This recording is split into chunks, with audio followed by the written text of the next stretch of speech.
Hey, how you doing? This is Adam Post, publisher of more than 1,000 comic books and marketing expert covering Hollywood panics as box office is down 42%, propaganda is not working, and franchises are getting destroyed. Let's get into the story. Before we do, please be sure you are subscribed to the channel. Click the bell for notifications. Give me a thumbs up. I really appreciate you guys. Coming from the Daily Wire, box office on track to have worst Memorial Day weekend since 1995. Garfield and Furiosa flounder. And from the New York Post, Little Mermaid director says Disney needs course correction from woke messaging. Memorial Day weekend is supposed to be a big weekend in the movie business. It's supposed to basically start off the summer season, which represents 40% of all moviegoing for the year, even though summer is only one season. That's Hollywood's chance to make the big money. And it's not working out that way in 2024. Expectations were high for the Memorial Day weekend box office as Furiosa, a Mad Max Saga, exceeded targets for ticket pre-sales. Ultimately, the film had a disappointing opening with $32 million in total sales for the 4-day weekend. The Garfield movie made just over $31 million. The production budget on the Mad Max movie was around $168 to $200 million. The budget on the Garfield movie was $60 million. Yes, this is also before spending money on marketing, but compare $60 million to, say, even on the low side, $168 million.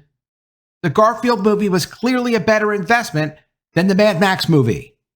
Total sales for the holiday weekend topped out at just $128 million, according to CNN, representing a steep decline from the same period in 2023, which brought in just under $205 million. And so far, the box office is off 42% from pre-pandemic box office levels in 2019. These numbers are well under the top-performing Memorial Day weekend in 2013, when moviegoers spent $314 million, driven mainly by the release of that year's mega hit Fast and Furious 6. Well, there's no way to sugarcoat it. The numbers that are coming out this weekend are nothing to write home about, according to a senior media analyst with Comscore.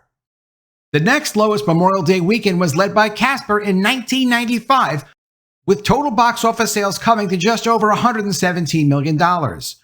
Quote, summer is the most important moviegoing season of the year, accounting on average for nearly 40% of the total domestic annual revenue from all movies. So as goes the summer, so goes the year, he added.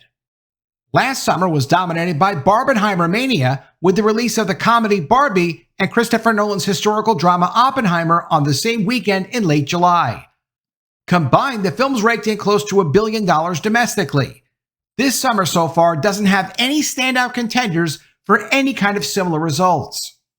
The 2024 season will be full of franchise follow-ups, including Bad Boys Ride or Die next week, Despicable Me 4, Inside Out 2, and Deadpool and Wolverine.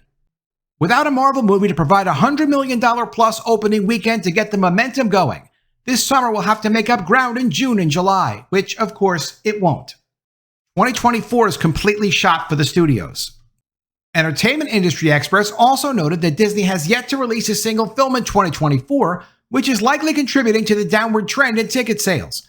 They noted that $100 million plus openings are more likely with well-known franchises like Marvel and Star Wars.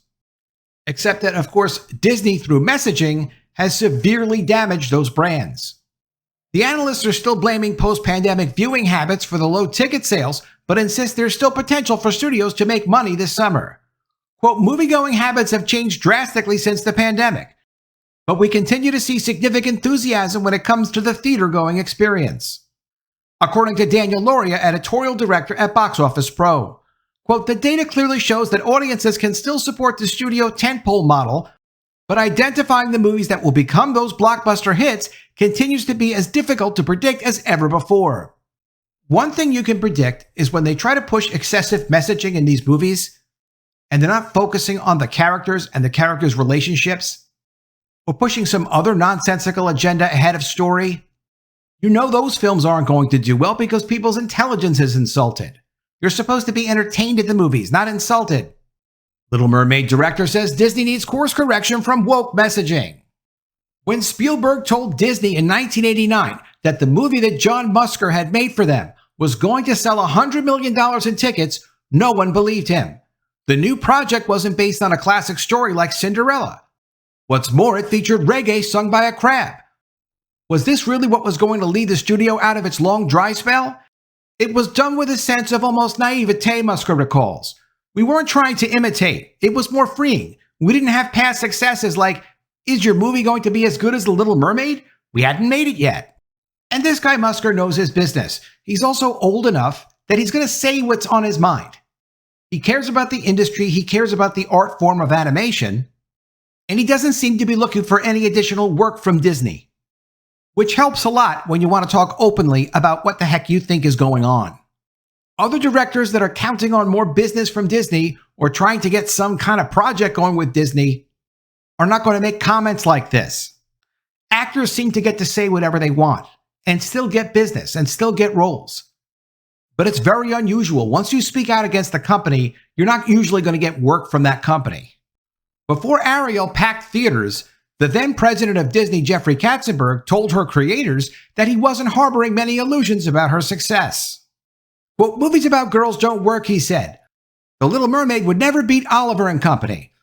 Quote, the big eye-opener was when we had a preview. It played so well to a public audience, all ages, including adults, says Musker. They decided they were doing two different ad campaigns. One was a silhouette of a mermaid looking wistfully out. I think they saw there was a way to treat it a little more adult, classier. It has a lot of fun as a comedy, but there's an emotional story, not just silliness. I mean, the Hans Christian Andersen story was that. And while working on it, Musker's animation team had another curious exchange with the legendary Katzenberg while they were working on Mermaid. Quote, Die Hard has just been a box office hit. So he came into the office saying, we need The Little Mermaid to be more Die Hard. That's how we got the second action sequence with an Ursula who is as big as the building in Nakatomi Plaza. He says that even so, he prefers Katzenberg's Reign of Terror to that which followed. Quote, Moana was a very difficult project. It was our idea, but with Pixar and John Lasseter, our story kept changing hands. In the 90s, we had Jeffrey. He was an emperor, you know, but there weren't 10 Jeffreys. Now you have too many people to satisfy. Before we didn't have 15 directors telling you how to make the movie. But in some ways, they were right. It was a good thing, he said. Having multiple directors work on Moana is fascinating because Moana is actually a good movie. Different directors must have focused on different aspects of the production. So Pixar, when they made Moana, at least knew how to make movies and knew how to hit the right notes to engage with an audience. But they also had John Lasseter there back in the day, and many people say he's the one that really held Pixar together. Moana is the most popular movie on streaming platforms according to numbers that have been released by Nielsen.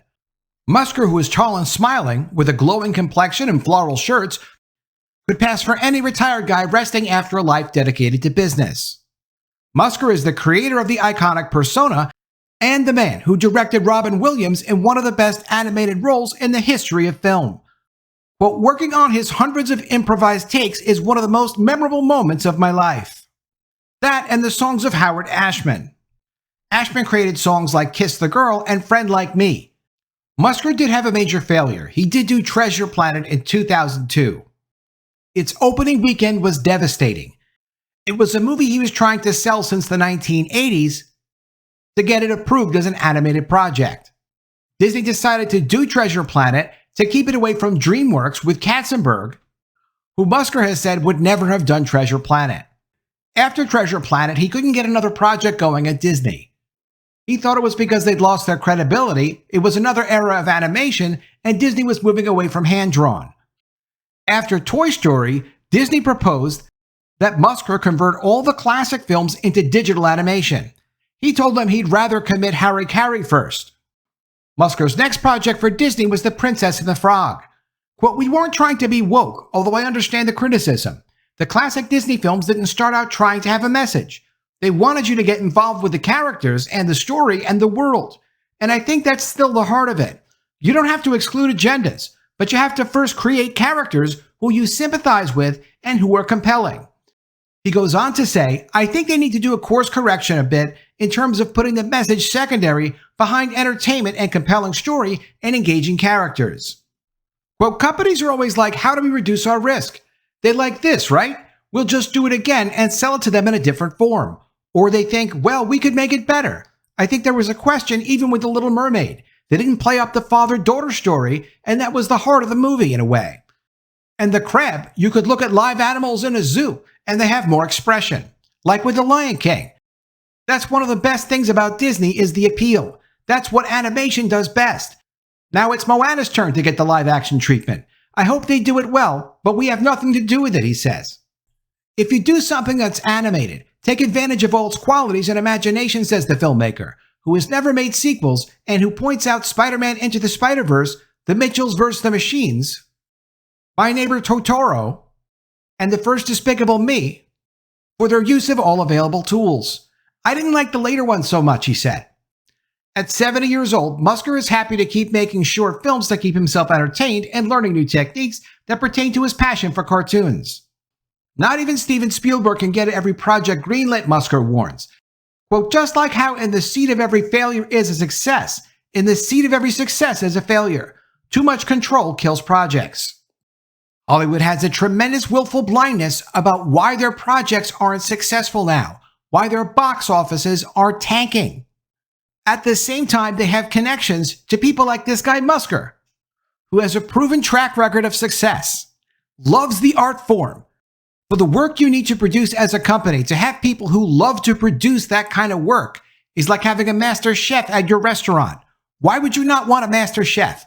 Why would you say, no, I don't think it's healthy to put out the kind of food that people like, so we're not going to make that kind of food. We're going to change it into something else. It's completely ridiculous. There are limitations to working with every art form.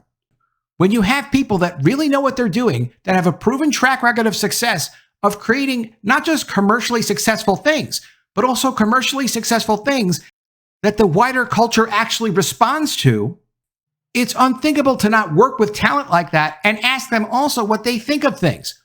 Why isn't this guy working on the live-action version of Moana if he's the director that made Moana probably successful in the first place? There is so much talent, whether it's in film or comic books, video games, that know how to produce culturally relevant content in whatever their chosen art form is, and those people aren't being utilized. The companies that take advantage of that talent are companies that will be successful. Let me know what you think of all this in the comments below. Always love to see your ideas. Please be sure you are subscribed to the channel. Click the bell for notifications, give me a thumbs up, and I'll see you again soon with another story. And if I don't see you, I will miss you.